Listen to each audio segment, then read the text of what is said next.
Hello, everyone. Welcome back. I'm Rajkumari Neogy, and with me I have Sarah Peyton. Hello, everybody. And we are continuing this fascinating and exciting dialogue. And today we are talking about empathy and what it is and how you can get it. And why it's important, why it is absolutely crucial as we move into this next stage of consciousness in the workplace, as we begin to, as Frederick Laloux says, reinvent organizations, and as we begin to have some version of holacracy within organizations throughout the globe, and we begin to invite inclusion in different ways, and we begin to create relationships in the organizations, in our workplace, with our teams, and for me, first and foremost, with ourselves. In the last episode, we talked about self-accompaniment, and I think empathy plays a huge role in self-accompaniment. And Sarah, in our last episode, you gave some really gory label about beating ourselves up. What was that you said? Something bloody and all of that? The savage default network, yeah.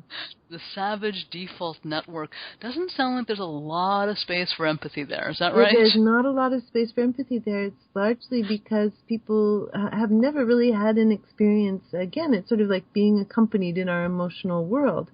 Having somebody who's beside us going, no wonder you feel scared. Of course you would feel scared. Would it be really nice to get to be in a place where you know that you're appreciated, where you know that your position is solid, that you've got solid ground to stand on.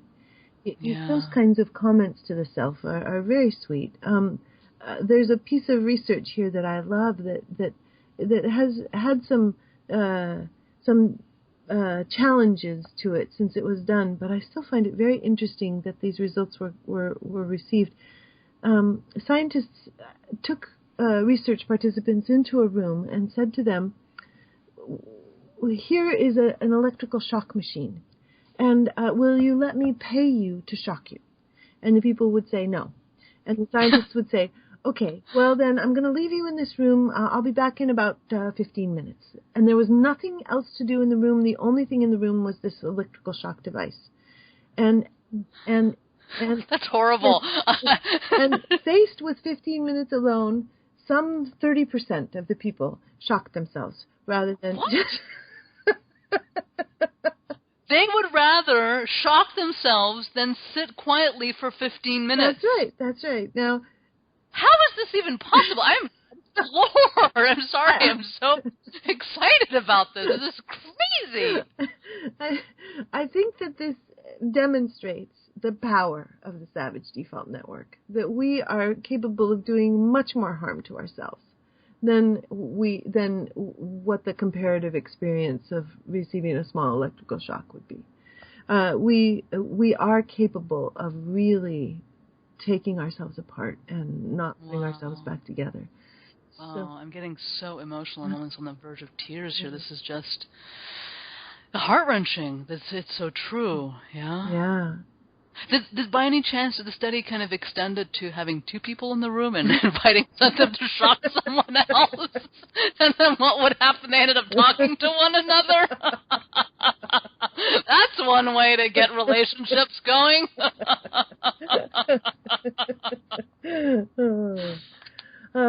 Not that I know of, but it sounds like a really good plan. Well, when we have some spare time, Sarah, let's you and I go figure that one out. All right, let's do that. Collect some data. Please continue. Yes. So then this question of empathy is a sweet question. I mean, even saying the word, I wonder how many people who are listening to us, Rajkumari, right now are saying, empathy in the workplace? Are you kidding me? WTF, yes, people. Yes. WTF. Yeah.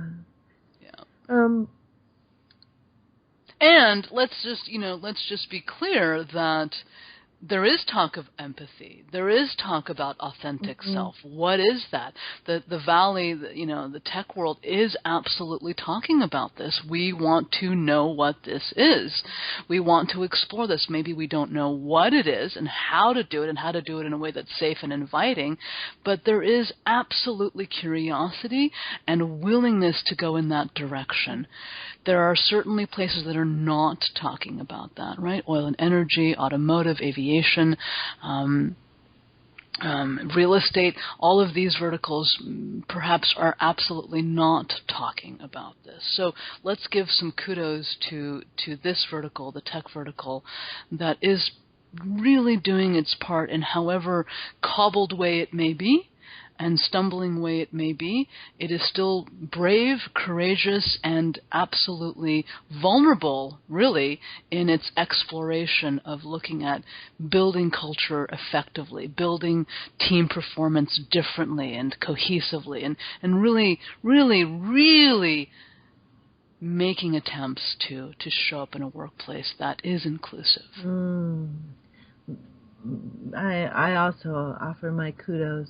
I think one of the things that becomes important when we start to talk about empathy is the difference between empathy and advice and the difference between empathy and sympathy. So if we think about what it's like to stand beside somebody and look at the world from the place that they're looking at it from and just validate them, what would that be like? Now, a lot of people have a tendency to want to stand beside somebody else and tell them how to do it better. So the very first kind of tenet of being able to move into a place of empathy with another human is to imagine to yourself that this person is doing the very best that they possibly can do with what they've got, and that we don't need to give them anything, that our contribution is going to be to stand beside them and be their ally. Now, as soon as I say this, people are going to say, you want me to stand beside George and agree with him that the world sucks and that he's being dumped on by upper management? And here's where we start to need the important distinction between empathy and sympathy.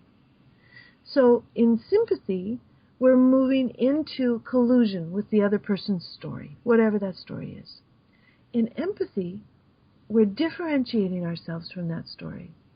So we're standing beside George, who has this sense of tremendous unfairness, and we're saying, George, does it suck? Are you overwhelmed? Would you love support? Do you need to know that you matter? Which is an entirely different experience than accepting somebody else's story, than taking them at face value. We're believing for them that they are doing the very best that they can. How does that sound, Rajkumari?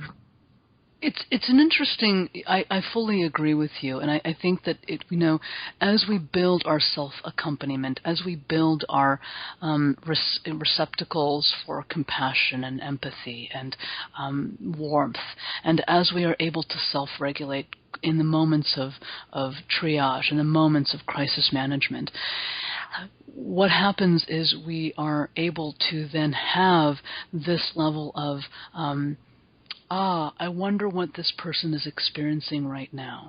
Right? It's not even about agreeing with them, as you said. It's really about the old platitude, walk a mile in my shoes, right? A perfect example of this is virtual reality. The dominant language in virtual reality is what? Empathy. It is empathy. And I would love to invite the experts of VR to really step in and build some amazing unconscious bias training and really allow people of different demographic factors, whatever they may be, to incorporate and to step into what it's like to be literally in virtual reality in someone else's shoes. What is it like to walk down the street? What is it like to be in the workplace as a different gender, different skin color, different class, different ablement, right? all of that. Imagine that you spend your entire day in a wheelchair. Imagine that. Imagine not having sight for 24 hours. I mean, you can do that right now. You can fly to San Francisco or Chicago or New York and go to a restaurant. I think they're called Blind or whatever those are. You eat in the dark kind of a thing, and you're served by the wait staff that, in fact, are unable to use their vision and see. These are powerful reframes. These are powerful ways to invite different kinds of filters into your life so that you can begin to touch empathy. And then, as you begin to exercise the perhaps atrophied muscle of empathy for others, you are collectively working on exercising and building that muscle of empathy for yourself. Yeah? And we need those mirror neurons, right, Sarah? We've got to have those mirror neurons. It helps us to model how to show up, how to be different, how to be better, how to be what it is that we'd like to be as we show up in this world, in this workplace, in this arena of change. We are going through vast amounts of change, and things are shifting so rapidly. I mean, right now we have drones delivering our packages from Amazon in 1 hour. We have the military that has robots that are able to do what? Well, I'm not even going to go into detail there. We are so fast changing. We need, I'm sending out a call for urgency. It is essential that we step into greater levels of empathy so that we stay connected to ourselves.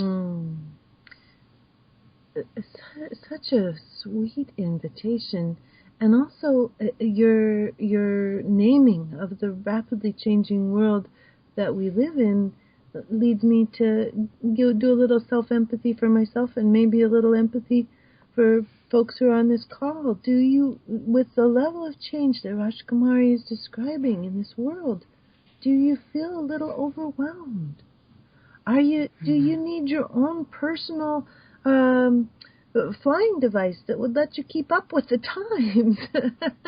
Do you long to be carried along so that you get to belong fully to the world as it evolves? Is there a sense of a bit of being spun off into your own time and a little bit of loneliness and a longing to be a full participant in this stream of change and time? Or, if you don't want to be a full participant, if you're going, no way, Sarah, get me out of here, do you need a little acknowledgement for what it's like to love peace, to object to change?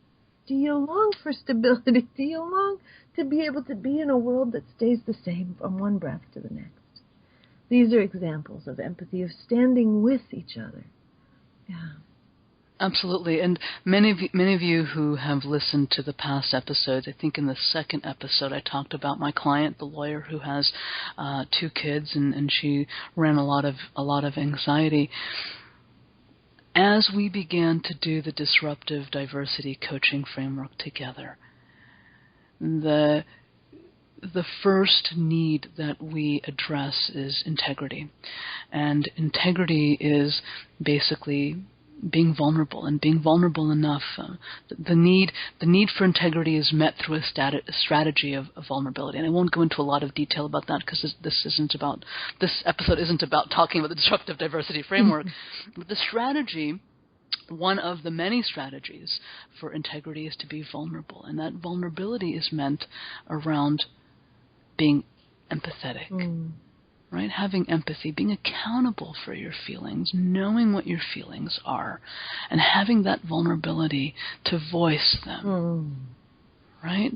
That's what integrity for me is about. That really is a core element of leadership. Right? And every person in every organization is actually a leader, because every intention, every interaction is an intention that leads to an impact. And so if your intention is lathered in empathy, guess how your impact will result?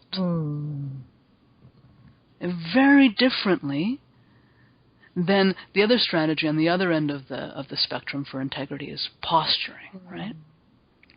So guess what? If your strategy for your intention is posturing, what will be the result of your impact then? Right? Every interaction is an opportunity for empathy. Everyone, including, first and foremost, in my humble opinion, every interaction for yourself. Right? And as you begin to show up and keep the commitments to yourself, whatever they may be, if they are so small as to making your bed, going to the gym, drinking that green smoothie, making sure you have only 3 cups instead of 7 cups of coffee, one I'm still working on, right? That is so empathic. We all know what it's like to feel disappointed, and we all know what it's like to feel joy when our commitments are realized, right? When we keep our commitment, when we achieve our goal. So how do we continue to employ techniques of empathy so that we can continue to keep our commitments to ourselves and build that bridge of relationship to ourselves and then, in return, with others? This is how we reinvent organizations. This is how we reinvent ways of relating to one another. And this is how we keep humanity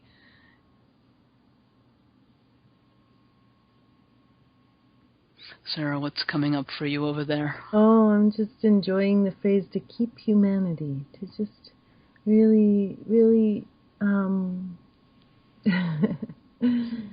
really stay in our human bodies in this flow of changing world that we live in.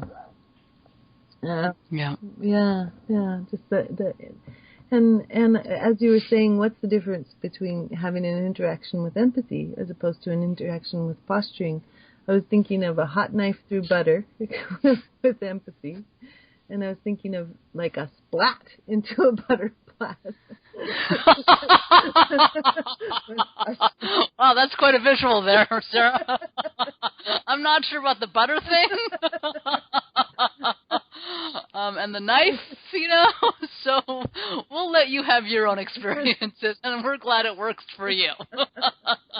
And I invite everyone out there to make up their own metaphor that works for them. And that is, again, empathy, right? What works for you, and to keep to your boundaries, and to allow Sarah to have, her experiences and be compassionate, empathetic to her, and then to also simultaneously stay strong on your side of the net. What works for you? Right? This is the commitment to self. This is the self-accompaniment, right? Commitment to self is the beginnings of self-accompaniment. Would you say that to be true for you, Sarah? Empathy for self is the beginning of self-accompaniment, absolutely. Yeah. And so often we have an easier time having empathy or compassion for someone outside of ourselves rather than having it for someone inside of ourselves. It's almost like the directionality of the fibers of connection get stuck just going one way. Like it can be way easier to have compassion for a coworker that's having a difficult time and can't get a job done, as opposed to having compassion for ourselves in such a situation. So one of my challenges that I've been offering people in 2016 is the challenge to think about, who do you take the best care of in your world? Do you take the best care of a child? Do you take the best care of a companion animal? Do you take the best care of a parent who is ailing? Do you take the best care of your spouse? Whoever you take the best care of, my challenge to you is to think about, what if you took that care of yourself? What if you took the same care that you take for whoever it is for yourself?